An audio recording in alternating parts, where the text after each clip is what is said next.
Have you ever wondered what happens when quiet dignity collides with arrogance at 30,000 feet?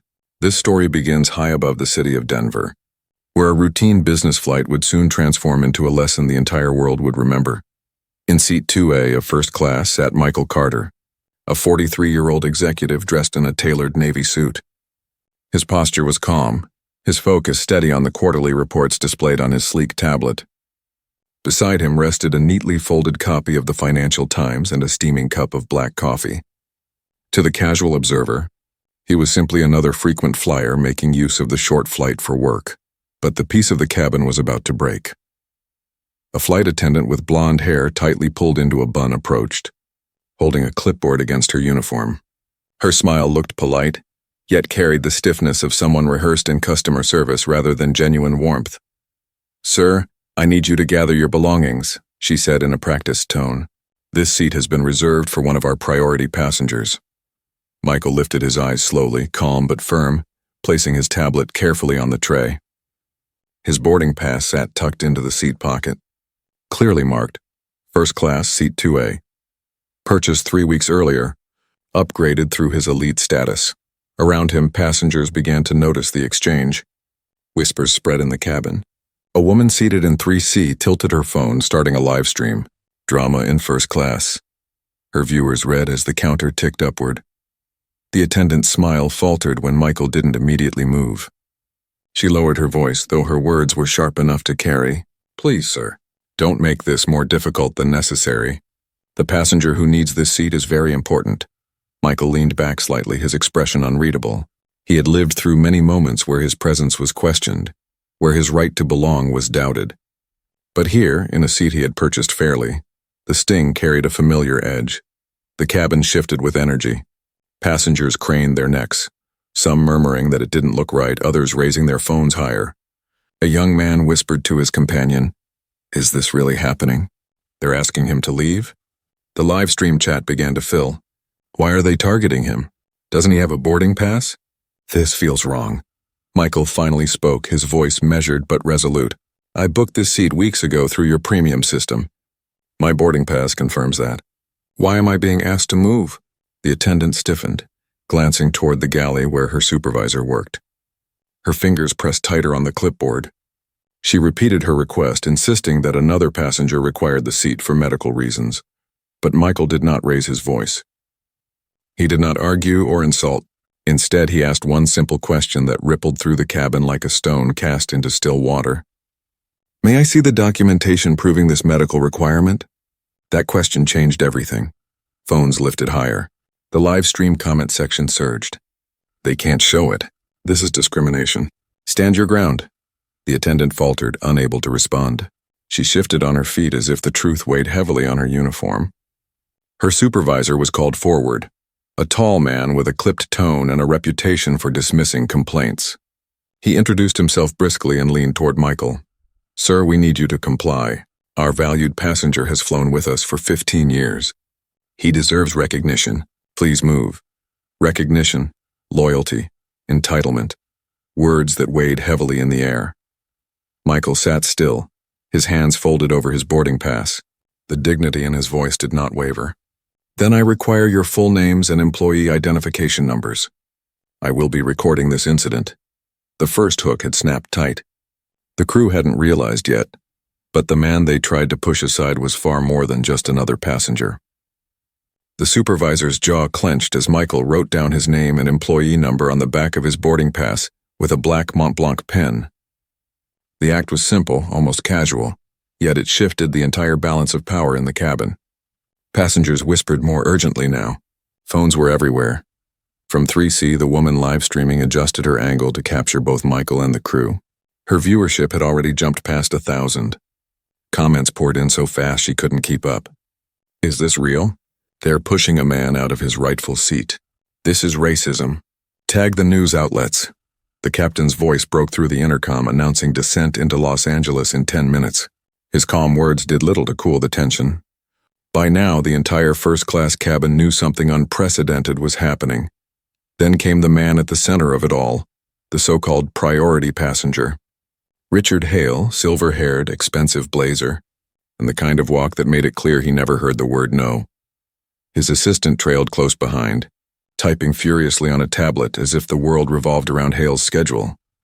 "Thank you for taking care of this," Hale said loudly, not even glancing at Michael as though he were furniture to be moved. "I have a critical meeting once we land. This seat is mine."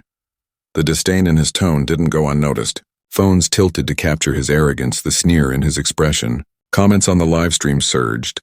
"Unbelievable. He really thinks he owns the plane. Who is this guy?" Michael, still seated, closed his briefcase with deliberate calm.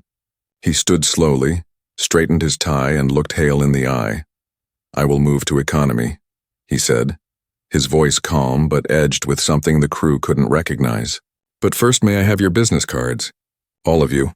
The request stunned them. Hale scoffed, waving his hand. "I don't hand out cards for nonsense like this."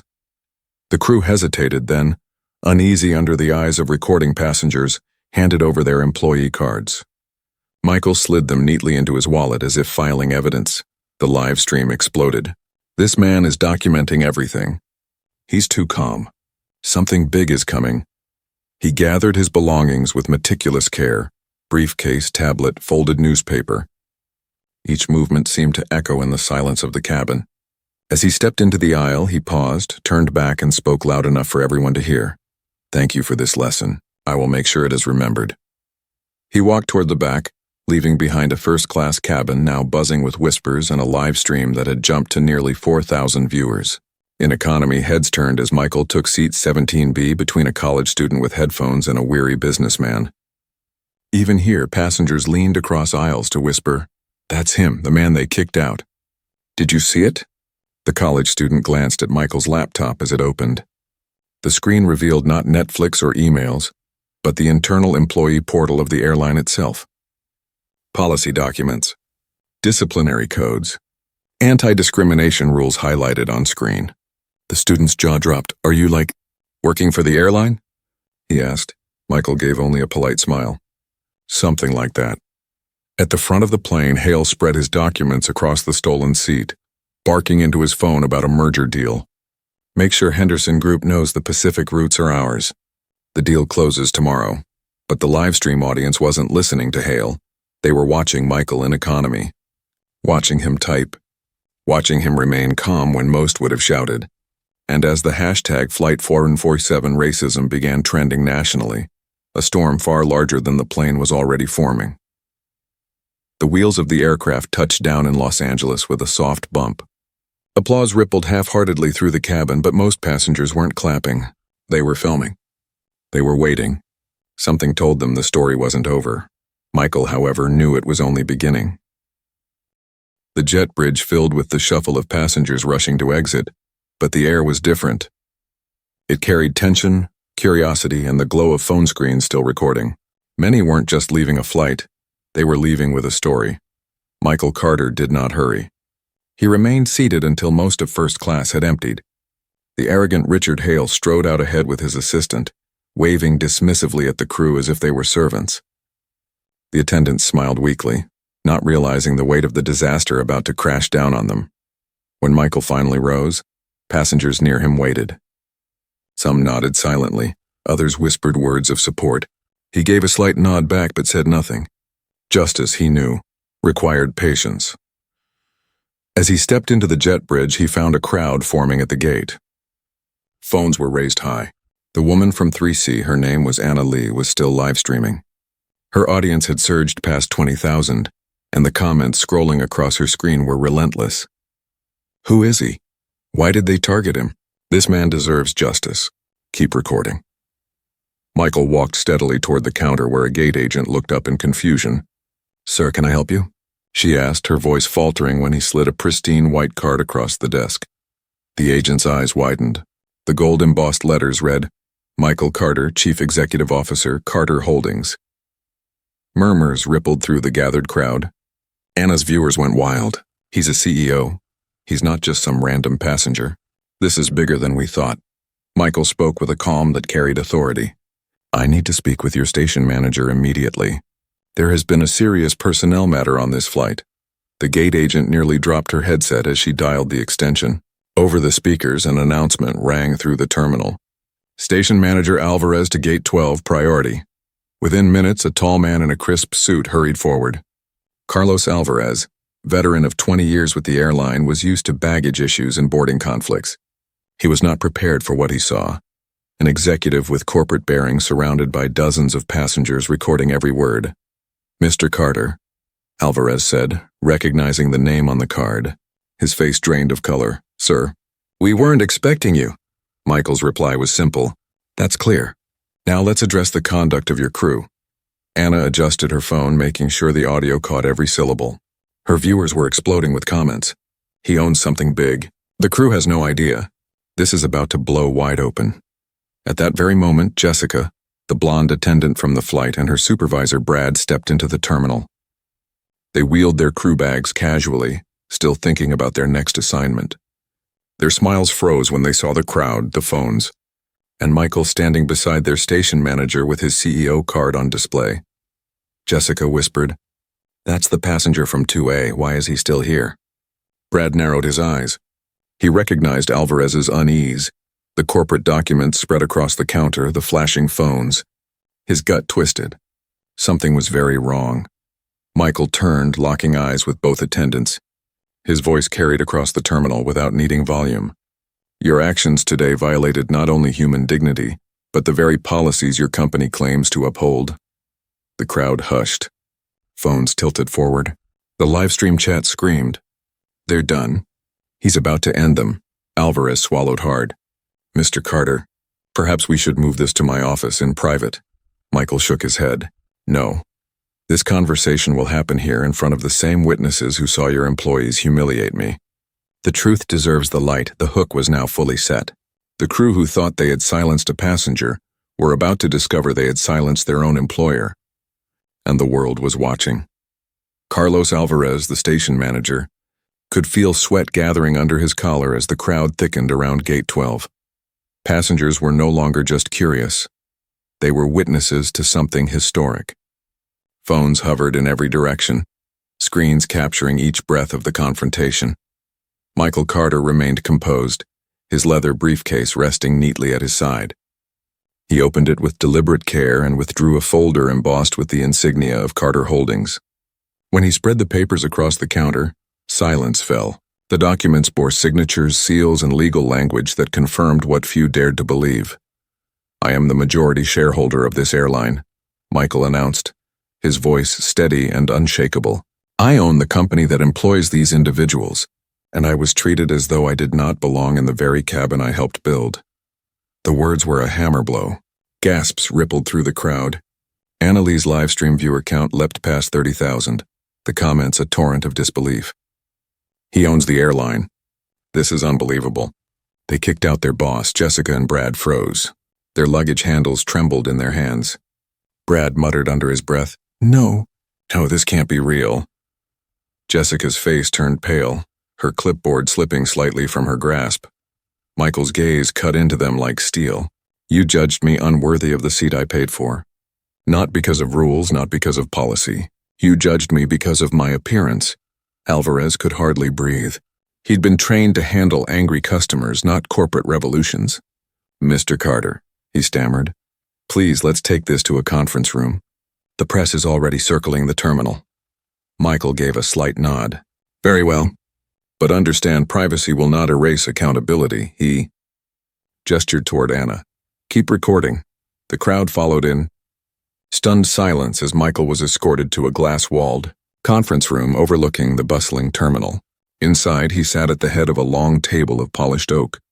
Alvarez took the far end, while Jessica and Brad were ushered in with visible dread. It didn't feel like a routine debriefing. It felt like a trial. Michael placed more documents on the table: quarterly reports, discrimination statistics, customer satisfaction surveys. Each page painted the same picture: systemic failure. 47 discrimination complaints in the last quarter alone, he said firmly. Settlements costing millions, customer trust evaporating, and today you added to that shame. Jessica's eyes filled with tears. "Sir, if I had known you were—" Michael cut her off with a raised hand. "That is the very heart of the problem. Respect should not depend on status. Dignity is not conditional." Brad tried to recover. "Mr. Carter, this was all a misunderstanding. We acted in the airline's best interest. Michael leaned forward, his voice cold but precise. You acted in arrogance, and you humiliated the very person who signs your paychecks. The room's atmosphere thickened as the reality settled in. Through the glass walls, Anna's camera captured every word. Her livestream surged past 40,000 viewers. The comments screamed with fury. Fire them. Hold them accountable. This is history in the making. Michael then dialed his assistant, his tone professional and detached. Prepare an emergency board meeting. LAX conference room, 1 hour. All executives present. Include legal and compliance teams. This matter will be addressed at the highest level. He ended the call and fixed his eyes on the trembling attendants. You will attend as well, and you will face the consequences of your actions, not behind closed doors, but in the presence of those who decide the future of this airline. Jessica broke down, clutching tissues in her hand. Brad clenched his jaw, still pretending he had control. But deep down, both knew their careers were unraveling. Outside, Anna whispered into her phone, her viewers hanging on every word. This is no longer just a passenger complaint. This is a corporate reckoning, and we're watching it unfold live. The hook tightened further. What began as a humiliation at 30,000 feet was now heading into the corporate heart of the airline. And Michael Carter was just getting started. The conference room lights glared off the polished oak table, but the real heat came from the eyes fixed on Michael Carter. Executives filed in hurriedly, summoned with no warning. Lawyers shuffled papers. Compliance officers carried binders thicker than encyclopedias. And beyond the glass walls, passengers and staff pressed close, phones still lifted, unwilling to miss the spectacle. Michael sat at the head, posture calm, hands folded on his leather portfolio. The weight of authority radiated from him, not in anger but in certainty. Jessica and Brad sat opposite, their uniforms now feeling like prison clothes. Their faces betrayed the truth. They knew this was the end. State your employee numbers for the record, Michael said firmly. Jessica's voice cracked. 62847. Brad followed with a forced calm. 47291. Michael's attorney, Rebecca Hale, tapped a recorder to life. Thank you. Let's proceed. A large screen lowered from the ceiling. The first image displayed was Anna Lee's live stream footage. There it was. The flight attendants demanding Michael move. The cold tone in their voices. The smug confidence of Richard Hale claiming the seat, and Michael's quiet resistance. Viewers in the terminal gasped, even though many had already seen it on their phones. There was no escaping the evidence. Michael pointed to the footage. This is what the world saw today. 2 employees violating policy. 2 employees representing this airline in the worst possible way. Rebecca slid forward more documents. Federal aviation regulations, civil rights statutes, and company policy. Section 12.4 of the Employee Handbook, she read aloud, states clearly that any employee found guilty of discrimination will be terminated immediately. No exceptions, Jessica sobbed openly now. Sir, please. I didn't mean... Michael's voice cut through like a blade. You didn't mean to get caught. Brad tried another angle. This will destroy our lives. We can fix this quietly. No one else has to know. Michael leaned forward, his eyes cold but steady. The entire world already knows. And I will never bury the truth to protect arrogance. The room went silent, only broken by the sound of Rebecca flipping another page. This time, quarterly performance reports filled the screen. Customer satisfaction ratings had fallen to 3.1 stars. Discrimination complaints had surged by nearly 50%. Legal costs had drained millions. This is what you represent, Michael said, his voice steady. Not just 2 bad decisions, but a culture that tolerated them. That ends today. Then the door opened, and in walked Richard Hale, his arrogance still intact. He smirked at the sight of Michael at the head of the table. Well, well, Hale said with a laugh. I see you've escalated your little tantrum into a show. I hope you enjoy the attention. Some people never know their place. The words hung in the air like poison. Phones outside the glass pressed closer to capture his arrogance. Michael stood slowly, buttoning his suit jacket. Mr. Hale, you should sit down. You are part of this meeting, Hale scoffed. I don't answer to passengers. Rebecca Hale spoke next, her voice sharp. You might want to look at this. She tapped the screen, pulling up corporate travel contracts. Line after line showed Richard Hale's company pouring millions into airline deals. But then came the twist. Carter Holdings owned a massive stake in Hale's company. Michael's words struck like thunder. You don't just answer to me as a passenger. You answer to me as your second largest shareholder. The blood drained from Richard Hale's face. His smirk vanished. He lowered himself into a chair, suddenly silent. Michael turned his attention back to the crew. Jessica Morrison. Brad Turner. Effective immediately, your employment is terminated. Security will escort you from the premises. Jessica broke into uncontrollable sobs, begging for another chance. Brad stiffened, his face a mask of denial. But the guards were already at the door. Their fate was sealed. As they were led out, Michael shifted his gaze to Richard Hale. As for you, Mr. Hale, you have two choices. Accept a permanent ban from this airline, or watch as we dissolve every contract and investment you rely on. Choose wisely. The conference room was electric. Phones outside streamed every second. Anna's audience had exploded past 50,000. The comments scrolled endlessly. Justice, consequences, this is history. Michael closed his folder with finality. This meeting is concluded. Actions have consequences, and today we remind the world that dignity is not optional, it is required. But the story was far from over, because what began in a single cabin was about to ripple through the entire industry. The boardroom doors closed, but the noise outside only grew. Passengers, employees, and strangers across the world had already made up their minds. What they had witnessed was not just a scandal. It was a turning point. Michael Carter walked out of the glass-walled room with the same calm dignity he had carried from the very first moment. Phones flashed. Whispers filled the terminal. Some called his name softly, others applauded. None of them looked away. Back inside, Jessica and Brad sat in silence as security escorted them out through employee corridors. Their uniforms, once symbols of authority, now marked them as examples. Their names would be remembered not for service but for disgrace. Jessica wept openly, clutching her termination letter. Brad muttered about union protections, but even he knew the words were hollow. The world had already judged them. Richard Hale left the conference room last, shoulders stiff, face pale. His driver hurried him toward the exit, warning him to keep his head down. But Hale's arrogance still clung to him like a second skin. This will blow over, he muttered to himself. He didn't realize that the contracts his company depended on were already unraveling. Carter Holdings controlled too much. His influence was gone. Michael returned to his temporary office at the airport where his executives were already drafting reforms. Mandatory anti-discrimination training, real-time passenger feedback systems, zero-tolerance policies enforced without delay, a scholarship fund to bring underrepresented students into aviation, each measure written not as a press stunt but as permanent change. Messages poured into his phone. Civil rights organizations wanted to partner. Regulators demanded briefings. News anchors begged for interviews. Stocks climbed as investors recognized the value of integrity. That evening, Michael dictated a simple statement. This is not about me. This is about ensuring dignity for every passenger, every employee, every human being. Discrimination is no longer tolerated. Not in this airline, not in this industry. The word spread like fire. Other airlines issued statements within hours, promising reviews of their own policies. Advocacy groups hailed it as a breakthrough. Commentators called it the most significant corporate reckoning in aviation history. 6 months later, the impact was undeniable.